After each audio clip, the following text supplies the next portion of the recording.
I'm Jen Taylor Skinner, and this is the Electorette. On this episode, I have a conversation with Lala Wu, the co-founder and executive director of Sister District. It's a grassroots organization focused on getting Democrats elected in state legislatures. Lala and I have had several conversations over the past few years, mainly about how Democrats can gain substantial legislative power by focusing on state-level races. A lot can be accomplished at the state level: improved reproductive rights, voting rights, and even improved access to health care. But this episode was really hard for me because we talk about that Supreme Court opinion leak that everyone's talking about. The leak which revealed that conservatives were planning to end Roe v. Wade as we know it, effectively making abortion illegal. And that's on top of all the other draconian, archaic anti-abortion laws that are being passed in red states all over the country, like the bill that was just passed in Oklahoma, which bans all abortion after fertilization. Think about that. Think about what that means. We actually recorded this episode before the bill in Oklahoma was passed, and it was also shortly following the mass shooting in Buffalo. So it was a really, really hard episode to record. But despite all of the terrible, terrible things that are happening, Lala Wu and the good people at Sister District, they keep fighting and they keep organizing. And Lala actually gives me some hope that we can right this ship through organizing and voting. So without further ado, here's my conversation with Lala Wu of Sister District. Lala Wu, welcome. Hi, thanks. It's great to be back. Yeah, I know, but under really terrible it's all been terrible. Like, it's been terrible for years now. We're here to talk about the Supreme Court leak, but, over the weekend we had these, shootings and these hate crimes, and I don't know, just everything's terrible. And you're one of my favorite people to talk to because you're so hopeful, but not a lot of hope going around these days. So anyway. I'm glad to be here talking to you also in the wake of yet another tragedy. That people are terrible and there are awful people out there, but let's just say it plainly, the Republicans are making it much worse. I don't know what to say about that. They are. We have to be clear. And when you say that, I think immediately of the media and how they are spinning these stories and creating this narrative and trying to do the both sides thing. And, at some point they have to drop this because, at some point it's kind of neutral and then it gets kind of irritating and then it becomes harmful. And I think we're at that point where it's harmful to say like, oh, well, both sides are, fomenting violence or whatever they're saying. And I know what they're saying. I haven't turned on the news in the past several days just because things have been so terrible. But I know that that's the pattern, right? And how do we even stop them or change their, what they do? Yes. What we know is that change has to start from the ground up. And we have to be clear-eyed about the world that we live in, which is full of some pretty awful things and people and ideas. But what we know is that if we get power in the right places, we can change the narrative. We can move us toward a world that has more rights and liberties for all of us. And so it's about being really strategic about that and staying hopeful despite the terrible news that comes at us seemingly every day. I think that really thinking about, what's going on in your community locally where you are, also thinking about what's going on in your state, and then also expanding, realizing that entire country is our backyards, right? That what happens in one state affects us in another. And the Dobbs leak is a great example of that, because although it looks like Roe v. Wade is going to be overturned, can't believe I'm saying those words, but here we are. And that means that the question of abortion is going to be turned entirely over to the states, so that whether you have access to a safe or legal abortion is entirely in the hands of state lawmakers.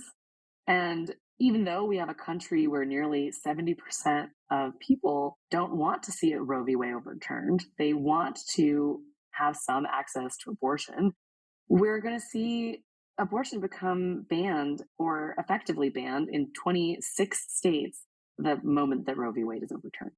And so what that means is that in these states, it doesn't mean that fewer people are going to need abortions. Those people are going to have to travel to other states. And so states like California and Colorado and Illinois and Washington. These are going to become states that people travel to in order to get an abortion. And that is going to put additional pressure on those receiving states and make it harder for everybody to access the healthcare they need. And so, what happens in one state matters, that affects another. And really, it's all our backyard. And I think a really strong reminder of how important what happens at the state and local level is, and how this is a place where, if you're looking for a place to feel like you're making a concrete difference, it's the place to look. So I want to get into the Supreme Court leak shortly, because that's really what we're here to talk about. But you just said something that made me stop here. You said having power in the right places in state legislatures at the moment, right? That's what we're focusing on. I know that your organization, Sister District, works on getting progressive power, right? Democrats, but specifically progressive power. When you listen to progressives, and maybe this is just online, when I hear people talking about the Supreme Court leak and, the possible inevitable, probably end of Roe v. Wade very soon, they say Democrats failed here. They didn't do the right thing. This is why we're in this position, right? I mean, I have my own thoughts about that, but that's just one of the prevailing opinions among progressives. How do we get power in the right places when people are so deflated, whether it's warranted or not? I mean, I personally don't think it's warranted. And, just briefly, I think it's not warranted because it's specifically conservatives who've been working at this for decades, right? Not Democrats. Like maybe Democrats didn't act strongly enough throughout the years, but conservatives have been proactively and consistently working for this moment for a really long time. But back to the question of how do you convince people that we need to keep working to get power in the right places when they're also really deflated and kind of disappointed? I think you answered your own question, is that this is a long-term game. And it's not just about, Biden's doing as good of a job as he could be doing. The Democrats have accomplished plenty of things in the time that we've been in power. There's a lot else that we would like to get done, certainly. But you're exactly right that what we're seeing right now, the overturning of Roe v. Wade, the attacks on our democracy, all of the very concerning things that we're seeing, they're all the result of a Republican strategy to consolidate power at all levels of government over the past century. And so we can't fix it with one election as much as we would love to. We have to continue to work at this and realize that it's a long-term project. I talked to someone, I was at a Sister District event yesterday, and I talked to someone who said, I never thought I would see Roe v. Wade overturned. I never thought in a million years.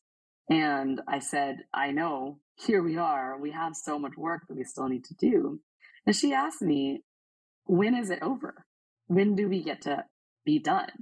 I looked at her and I said, this is the long game. We get to be done when the other side decides they're done. And let me tell you, they like this game. They're interested in continuing to play it for as long as we're on this earth.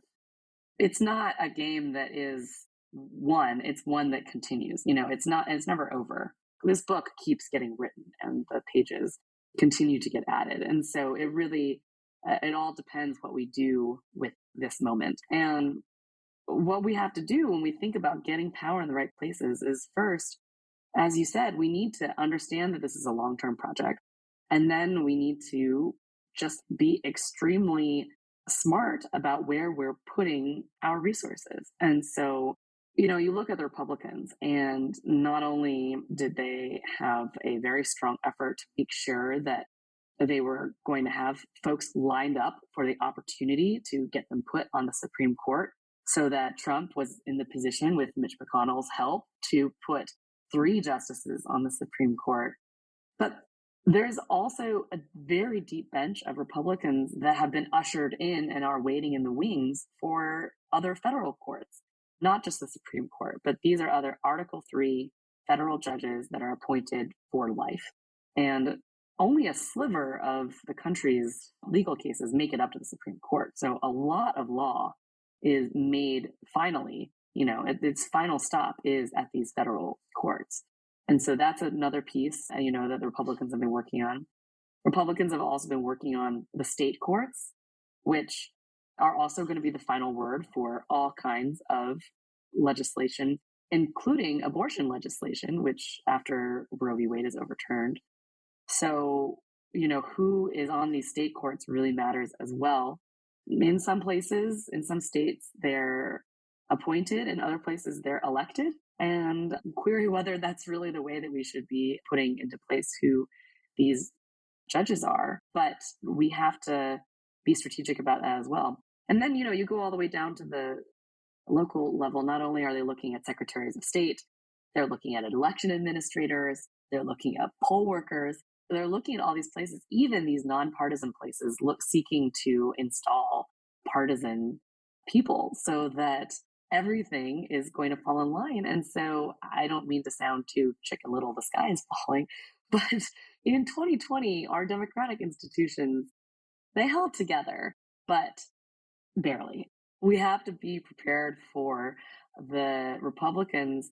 In 2020, they were just throwing everything at the wall. They were seeing what worked in these circumstances. And by the time 2024 comes around, they're going to have had 4 years to button everything up. And we just need to be really prepared for that. Well, first thing I'll say is you've probably heard of the saying, you can't see the forest for the trees, right? And I think in this case, it's kind of the reverse. I think people are looking at the forest and they're not looking at the trees, right? And the forest is, Roe v. Wade and the ending of legal abortion. And the trees are all these little pieces that Republicans have been putting in place to turn this over without having true power. And so people are like, oh God, how did you let Roe v. Wade, fail? However, they weren't looking at all of the structural pieces that needed to be in place to ensure that Roe v. Wade. So it's kind of like, maybe that's a terrible analogy, but that's kind of how I think of it.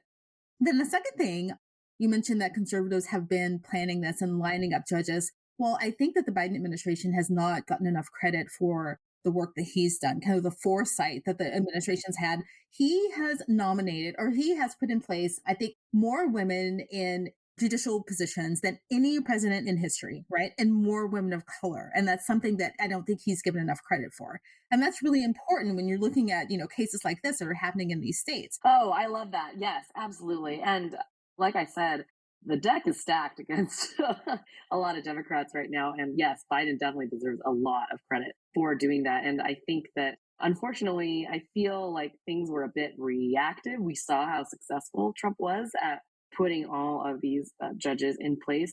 But I am extremely glad to see that Biden has done such an incredible job of making sure that he brought these amazing women in particular into the judiciary. And that is going to be a lasting legacy. Yeah. And I don't want to sound like a Biden administration cheerleader, although in comparison to the last, you got to give credit's due for sure. I mean, it's hard not to do that given what we just came out of. So one of the things that I wanted to talk about was, the examples where at the state level, where blue states that have shored up abortion rights, codified it. What are some examples of that? I know here in Washington state, we've protected abortion rights. And what are some other examples that are happening at the state level? A shining example of this is in Connecticut, where they have the Reproductive Freedom Defense Act. And this act, what it does is it expands who can perform abortion services. So basically, it allows advanced registered nurses, physician's assistants, nurse midwives to be able to provide medication abortions in the first trimester. So it makes it, everybody still has enough experience, but especially for these medication abortions. And what I mean by that is abortion that is done by pill. You don't necessarily need a surgeon or, an OB for those kinds of practices. And so being able to expand who can provide those services makes a huge difference. This law also protects Connecticut doctors who are performing abortions on out-of-state patients, which is unfortunately a thing that really needs to be paid attention to, as some of these other red states are looking to not only ban abortion in their own state, but punish those who travel out of state or those who are performing abortions or helping those out of state. And then it also protects medical records of people who travel to Connecticut from out of the state. So there's a whole bunch of provisions that not only make it clear that abortion is legal, available, and will be safe, but also expands This whole idea of reproductive justice, reproductive freedom helps to make it easier for folks to access these services. And as you just heard from, a couple of those things I just talked about, what happens in one state impacts another. And we're going to be seeing more and more of folks trying to reach across their party lines or reach across their state lines, rather, to make abortion access harder or, and I think this is key, or easier, right? And this is the power that states have, is that although 26 states are going to immediately outlaw or almost entirely outlaw abortion, there are these other states like Washington, like Connecticut, like California. No surprise that these are democratically led states where we're going to see a much stronger support for abortion, shoring up of the resources that are available to folks both in the state and out of the state. So when you said reactionary, at what level were you referring to? Are you referring to like a federal level or just broadly or at the state level? Were some of these blue states kind of slow to respond or what? The blue states have been a great demonstration of the power of states and how we can, if we shift our mindset as Democrats and really embrace the idea of state power, we can do a lot. We can push the envelope of what our rights and our freedoms are. I think the blue states are being incredibly proactive in demonstrating what can be done and what all the possibilities there are, not just for abortion, but for other areas as well. The piece that I was saying is a reaction is that there's deep red states, I believe it might be like Alabama, might be one of them, are there looking to criminalize even going out of state for an abortion. They're not only saying like, oh, you can't have an abortion here, they're saying you can't have an abortion anywhere. And as a reaction to that, and I think part of the broader proactive stance that blue states are taking is also introducing some protections to protect those out-of-state people. Can they even do that? How can you do that? Like, we are still free people. I mean, how are they controlling women by their residency, their state residency? So I think that there's very serious constitutional issues, very serious constitutional questions that come up.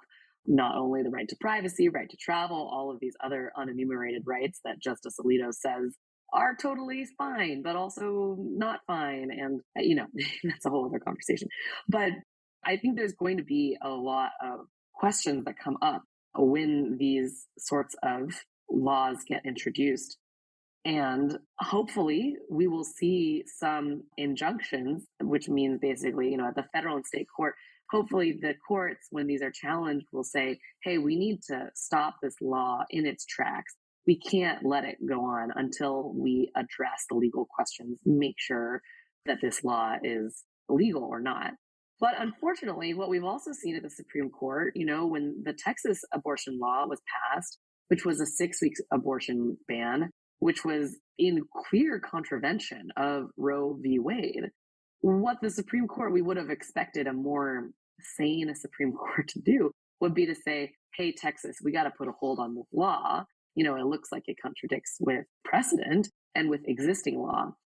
And then we'll decide, and then, you can go in and implement or not. But what we saw with the Supreme Court is they were like, we're just going to be silent. Seems fine. Go ahead and do whatever you're going to do, which was an implied go for it. And in the meantime, there's a real world impact that hundreds and thousands of people were affected. People who needed abortions, who didn't understand what the law was, who needed access to this kind of care and that weren't able to receive it. And so, although there are serious constitutional questions with kind of law that I just mentioned, trying to prohibit people from going out of state to get abortions, even criminalizing it, that doesn't mean that these laws aren't going to go into effect for some time, right? I certainly hope that they would not. I wouldn't put it past our judicial system to let some of these things go for a little while. I want to talk about consequences, right? Because what we've just described will result in there will be people who will have easy access to abortions, and then there are people who won't have easy access. And particularly for the people who won't have access, they won't have full bodily autonomy, of course, and they won't be able to plan their lives. They won't be able to plan their careers, and they'll become basically subordinate citizens, right? And I don't think that's hyperbolic, and that is not sustainable, right? And if we have to do this at the state level, that's just a stopgap, right? We need something at the federal level. Absolutely right. Here And we I are. mean, in the long term, we absolutely need a federal solution to this and many problems. And we have to be clear eyed about this too, that the Republicans are likely going to come at this at a national level too. But in the meantime, because the national solution is not immediately forthcoming, and we need to keep building towards having the power to make that happen, in the meantime, people's lives are being affected in states across the country. And so that's why it's really critical that we, of course, to fund these abortion clinics. We have to support people in travel where it's not possible to change the laws in the state immediately. But there's a lot of states that might surprise you that are going to, I mean, you've probably looked at the list, but there are states that are going to ban abortion immediately that may be surprising. For example, Arizona, Georgia, Michigan, Wisconsin are four of our 7 target states this year at Sister District, where abortion is going to basically immediately become illegal. I mean, Michigan, this is Arizona. These are perhaps some of these states are, I think it can be solidly said that these are swing states, right? And these are places that have a lot of people in them who I think, unfortunately, we'll find are going to be very surprised when this actually happens, because I think there's a sense among some people that, oh, well, it's not affecting me, or like this isn't going to happen in my state, but that's not true. This is going to affect all of us. And, I just wanted to come back to what you said about consequences as well. Janet Yellen said that this is really going to have an economic impact also. When we have basically more than half of the workforce potentially unable to do family planning, or in this very important way, what are we going to be doing to the economic consequences of that, both micro and macro, are really, really severe. It's massive. It's severe. And, I think that, the conversation is focused a lot on the worst case scenarios, and we should. But I think we should have more conversations about when your body is kind of like owned and controlled by someone else, someone in government. We should talk more about that, because I think that would probably hit home for more people who think like, oh, well, this isn't going to affect me. I'm not going to be in that situation. Or if I do, I'll just, swing by, some other state.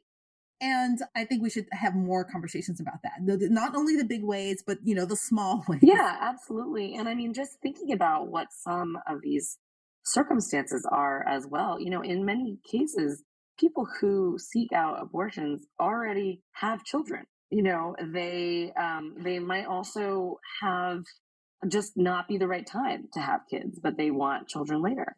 Maybe it was rape or incest, which is unbelievable that there's so many places that are not even willing to make those exceptions. Maybe you're sick with cancer. Who knows? You know what I mean? There's all of these different circumstances under which people need to be able to make these choices about their own bodies. And instead, what we have is that this deeply personal decision is entirely in the hands of our state lawmakers, who, by the way, many of whom are in states that are deeply gerrymandered, right? And so they are going to be making decisions that these Republicans, in most cases, because they're sitting in these very safe seats, they don't need to feel accountable to their voters. They can just say, well, what does my extreme conservative right base want? And actually, not only is not accountable to what the voters want, but also, are incentivized to appeal to their base. And so this is how we get a situation where we've got a vast majority of people in this country who support Roe v. Wade, yet we have so much opposition to it coming from the state level. I'm so glad you said that, because there are endless reasons why you would want to make this decision, right? Like you said, cancer. Maybe there's some genetic issue that runs through your family, but then also maybe you just don't want to be a parent. Yes, which is fine. I think all of those conversations should be on the table. Like, it's none of your business. Why? Right? It's none of your business. Why? And I wish we could have more of those conversations. But anyway, what is the timeline here that we're looking at? I mean, from what I've read, I think it's June. Is that right?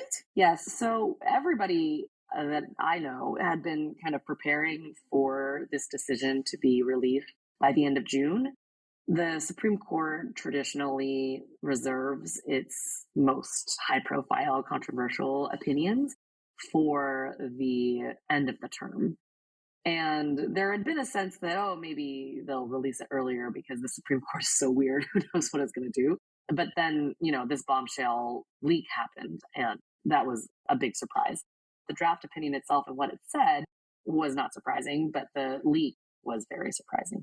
So yes, the timeline is that we're looking at June, by the end of June. Another thing that I wanted to bring up before we go into, because I want to continue the conversation about consequences and, those states where people may not be expecting this to come down ever or, this quickly. We've been talking about birth control too, right? Like these are very real decisions that are happening right now in states about attempts at controlling access to birth control. What do you know about that? So Justice Alito, and if you ever listen to the Strict Scrutiny podcast, which I highly recommend, my former law professor, Melissa Murray, is on there and likes to call Samuel Alito Troll Alito, which I think is quite good. So Samuel Alito really tries to have it both ways. He says all of these things about unenumerated rights and how if it wasn't originally in the Constitution, then we need to look at askance at it, and we really need to be focused on, this real originalist, textualist, what did the founders really mean to cover when they wrote all of this out? He says all of that, but then he says, oh, but don't worry, this decision's only about abortion. Don't worry, it's only about abortion.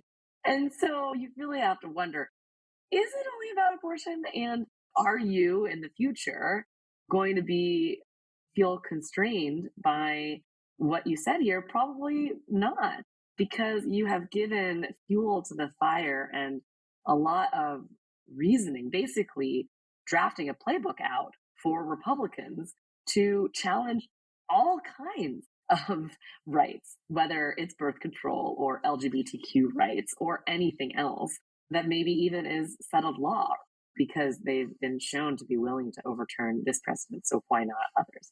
So really, yes, this draft opinion reads like a little bit of a playbook for challenging all kinds of rights, not just rights that affect pregnant women, but rights that affect all. So when this starts to come down, you mentioned like swing states earlier. So when these decisions start to come down and it starts to hit people, like in these swing states, conservative women included, because there are quite a large percentage. It's not like Republicans don't get abortions. Right. No, that's just absurd, right? Like the conservative women seem really quiet about this. What are they thinking? I don't have any more of a complex question than that. Like, just like, what are they thinking?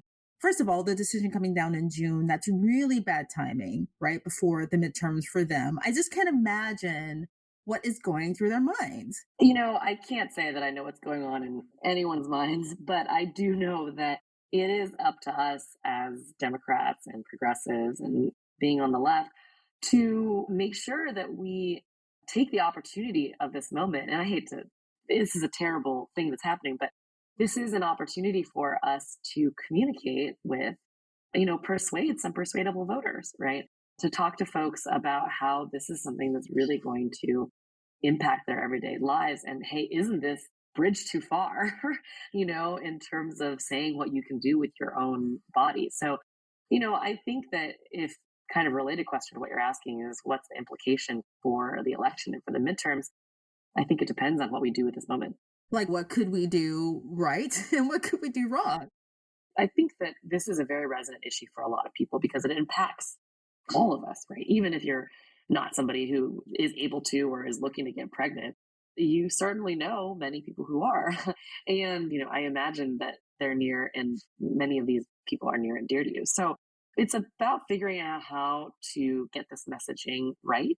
And I do think that, there's something to be done at the national level, but at Sister District, we also talk a lot with the candidates that we support about figuring out what the right message is for their district, what the right way to communicate with their voters is. And so this is an issue that, volatile, deeply personal to a lot of people, but there our messages out there that we can talk about being pro-choice, about bodily autonomy, about even in Republican terms, just leave me alone. like, let, let me do what I want to do, right? Isn't that what they Exactly. ask for all the time? And so there are ways, I think, to get that message out, but we'll definitely have to be looking at it carefully. And, at Sister District, we try to be really mindful that there's a lot of noise at the national level, and sometimes that can be good, oftentimes it's bad, but you can communicate with people really clearly, more clearly sometimes, when they are voters in your district. You reminded me of something. I think one of the very first interviews I did for the Electorette was with Dr. Laura Briggs. She's a professor somewhere. I don't remember where she is right now, but she's written a few books on reproductive justice. And I'll never forget, first of all, I asked her the question about conservative women and why they were voting against their own interests, right? The first answer she gave me was that they don't think that they're voting against their own interests, that Republicans or conservatives have promised them a sense of safety, right? From things like threats at the border, which is why, Trump kind of harped on that so much when he ran for office, right? The first time. But secondly, something she mentioned, I think for her second book, was that there's this peripheral circle around a pregnant person, their partners, right? Their spouses, their family, their grandparents, right? All of the people who are potential caretakers or who will be both financially and emotionally impacted by the pregnant person's inability to control or plan their own family. And they all have an interest in supporting reproductive justice and 100%. supporting access to abortion. And I just want to say that Yes, because I think that that should be a part of the message. I couldn't agree more. This affects all of us. And I think it's really wrong to say that, oh, this is just a women's issue. It's not. Of course, it affects women a lot, obviously. But this is about all of us. And I think, we've talked a lot about how what happens at the state level is so important. And I think it's just worth reminder that this isn't just about abortion, it's also about democracy, that so much of what happens at the state level is shapes every aspect of our lives.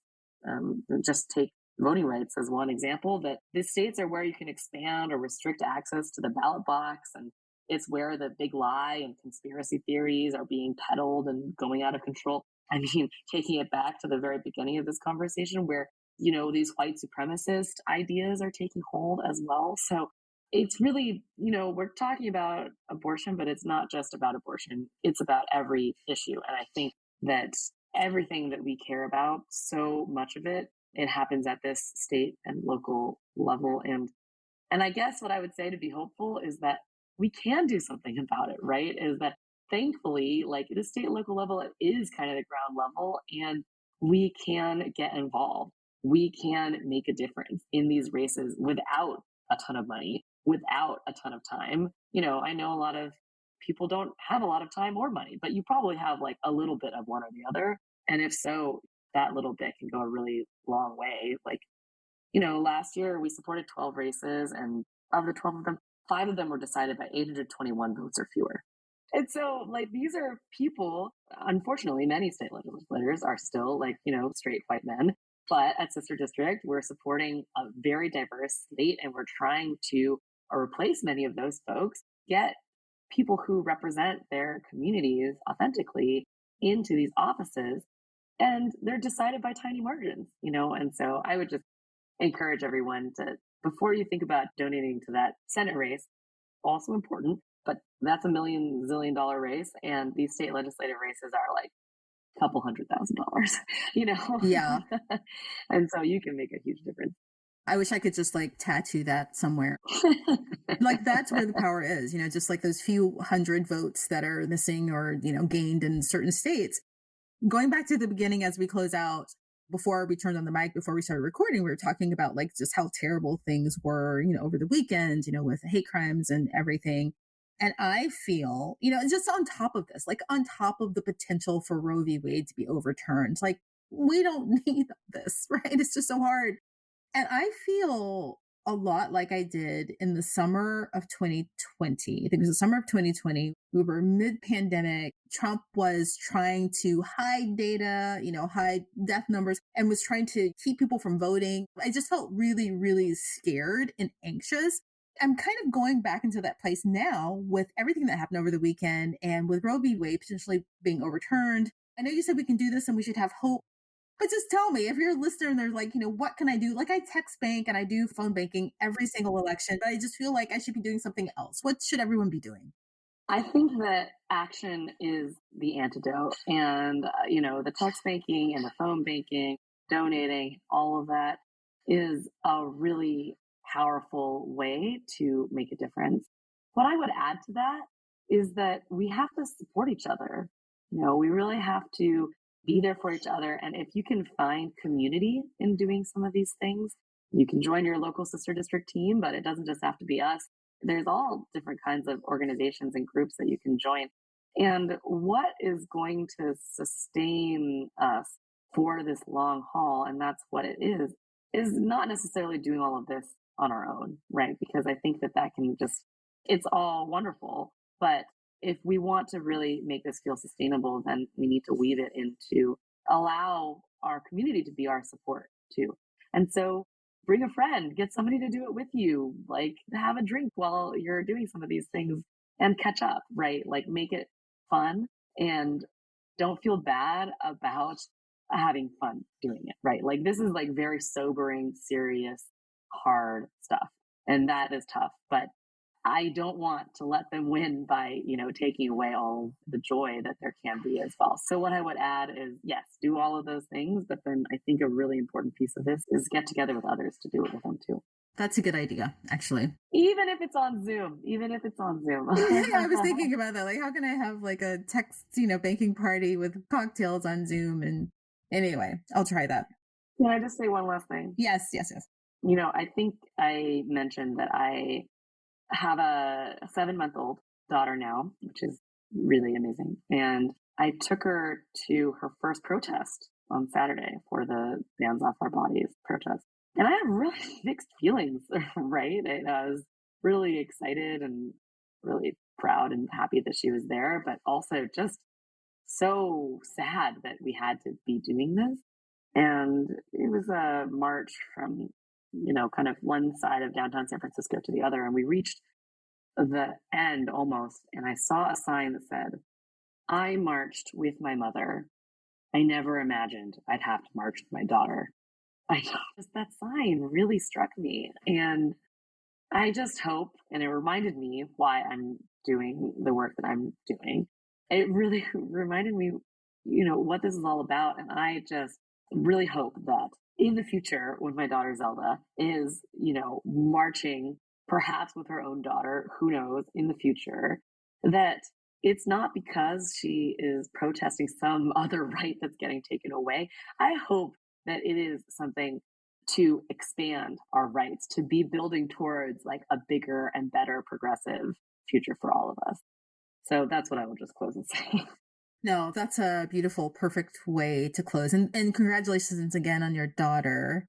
That's so beautiful. We talked about this before, I think, in our last conversation, that I have a newish daughter, not as new as yours. She's 2.5 years old. And I think about that a lot too. I think about, I look at her and I just can't fathom that it's possible that she and my son will have fewer rights than we have.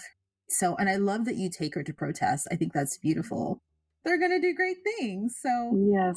I kind of thought about myself as a young person for a long time. And now I'm like, I guess I'm getting older. But, not to be cliche about it, but there's something about having kids that reminds you that, hey, we better do our job and leave this place better than we found it. So let's try to do that.